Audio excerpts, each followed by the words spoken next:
Everyone अस्सलाम वालेकुम। आप देख रहे हैं मेरा ऑफिशियल यूट्यूब चैनल। मैं हूं चौधरी ऑफिशियल में आपको कहूंगी खुशामदीद जानो, वेलकम बखैर आगे। कैसे आप सब लोग? पहले तो माजरत कि बहुत लंबा अरसा यानी बहुत लंबे अरसे के बाद वीडियो बना रही हूँ, बहुत अरसा गायब रही, कुछ मसरूफियत, फिर आई डोंट नो व्हाई मुझे इतनी सुस्ती क्यों आ जाती है कि कल करती हूँ, कल वीडियो अपलोड करती हूँ, कल बनाती हूँ, तो उसके लिए सॉरी। हमेशा की तरह बहुत अहम वीडियो, बहुत इंपॉर्टेंट टॉपिक जिस पे आज हम बात करने वाले हैं। टॉपिक कह ले तो इस वक्त आपको सोशल मीडिया पे वो गर्दिश करता हुआ भी दिखाई दे रहा है। आज मैं कुछ ऐसा ही टॉपिक लेकर आई, कोई मोटिवेशनल स्पीच या किसी जिंदगी से रिलेटेड जैसे हमेशा मेरे टॉपिक्स होते हैं वैसा कुछ नहीं है। एक ऐसा टॉपिक, एक ऐसी बात है जो मुझे लगी, बीइंग अ वुमन, मुझे वो लगी, खटकी, समझ तक होंगे। मैं किस पे बात करने जा रही हूँ।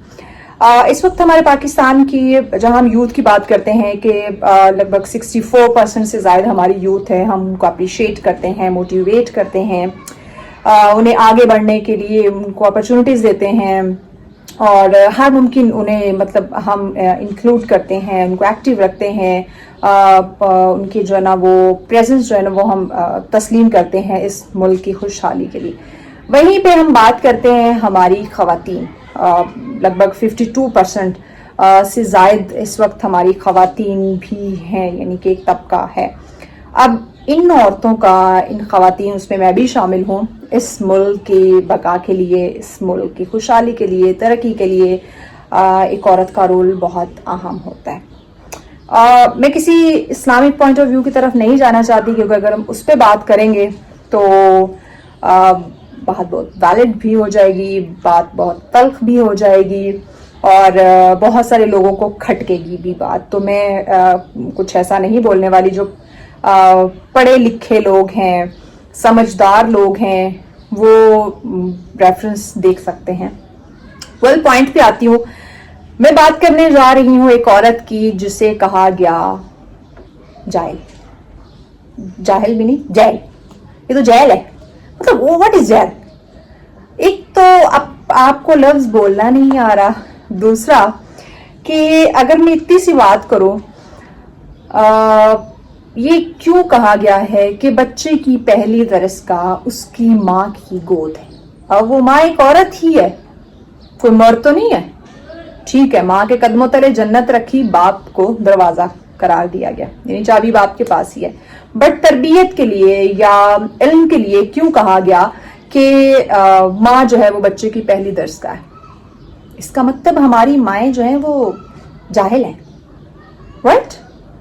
तो हमारे ये सो कॉल्ड मोटिवेशनल स्पीकर्स, अगर आप पढ़े लिखे हैं, अगर आप बहुत ही ज़्यादा टैलेंटेड हैं, आपने इस मुल्क के नौजवानों का, इस मुल्क की ख़वातीन का जो है वो ठेका उठा रखा है, उन्हें पढ़ाने का, सिखाने का, उन्हें तालीम याफ्ता या तरबियत याफ्ता बनाने का, तो सो कॉल्ड पढ़े लिखे मोटिवेशनल स्पीकर के सबसे पहले तो आप अपने अल्फाज का चुनाव दुरुस्त करें।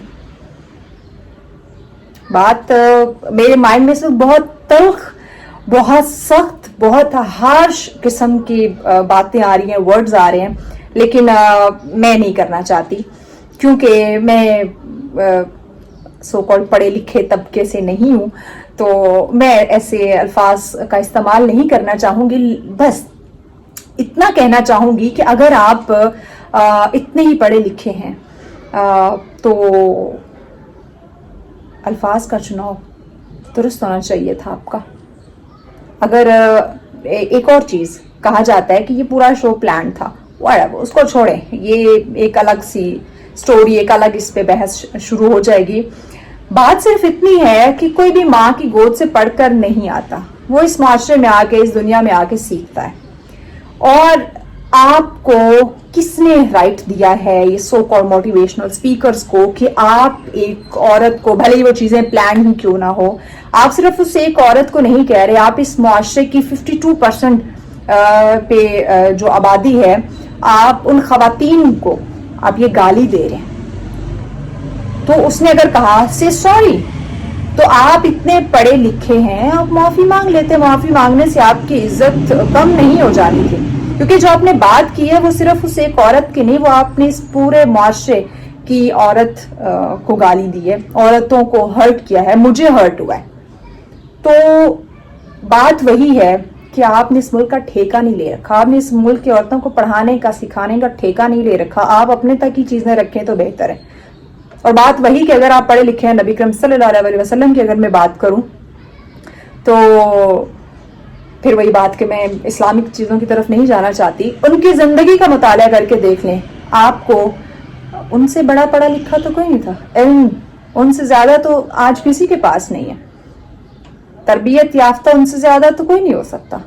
انہوں نے کس طرح سے لوگوں کے ساتھ وہ کیسے مخاطب ہوتے تھے، اپنے دشمنوں کے ساتھ وہ کس طرح سے پیش آتے تھے. انہوں نے کبھی پڑھا لکھا اور ان پڑھ کی بات تو نہیں کی، کبھی جاہل کی بات تو نہیں، کبھی سلجھے ہوئے تربیت یافتہ کی تو انہوں نے بات نہیں کی. انہوں نے اپنا اخلاق سب کے ساتھ ایک جیسا رکھا، اپنے الفاظ کا چناؤ ایسا رکھا کہ کسی کو تکلیف نہ ہو. آپ تو اس بڑھیا کی جو ہے نا وہ اس کا حال دریافت کرنے کے لیے چلے گئے جو روز آپ پہ کچرا پھینکتی تھی، آپ پہ کوڑا پھینکتی تھی. آپ تو اس کی جو ہے نا وہ حالت، اس کی طبیعت کا پوچھنے جو ہے اس کی صحت دریافت کرنے چلے گئے. اگر وہ کہتے ہیں یہ تو جاہل ہے، میں کیوں اس کی طرف جاؤں، یہ تو روز میرے پہ کوڑا پھینکتی ہے.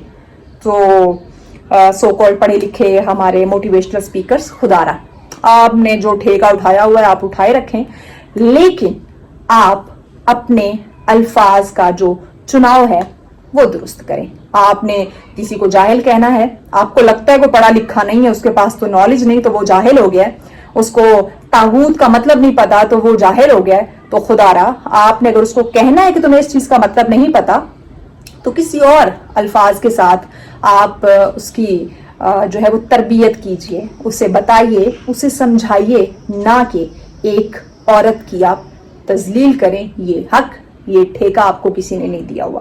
تو یہ میں ویڈیو بنانا چاہ رہی تھی، بذات مجھے غصہ بھی بہت ہے. جیسے میں نے آغاز میں کہا کہ بہت تلخ باتیں، بہت تلخ الفاظ میرے مائنڈ میں بھی آ رہے ہیں، میں بھی چاہتی ہوں، لیکن چونکہ میں سو کالڈ موٹیویشنل اسپیکر نہیں ہوں اس لیے میں ایسے الفاظ کا استعمال نہیں کر سکتی، ورنہ باقی لوگوں میں مجھ میں کوئی فرق نہیں رہے گا. تو اس پہ سوچیے گا ضرور کہ آیا جاہل کون ہے. Thank you.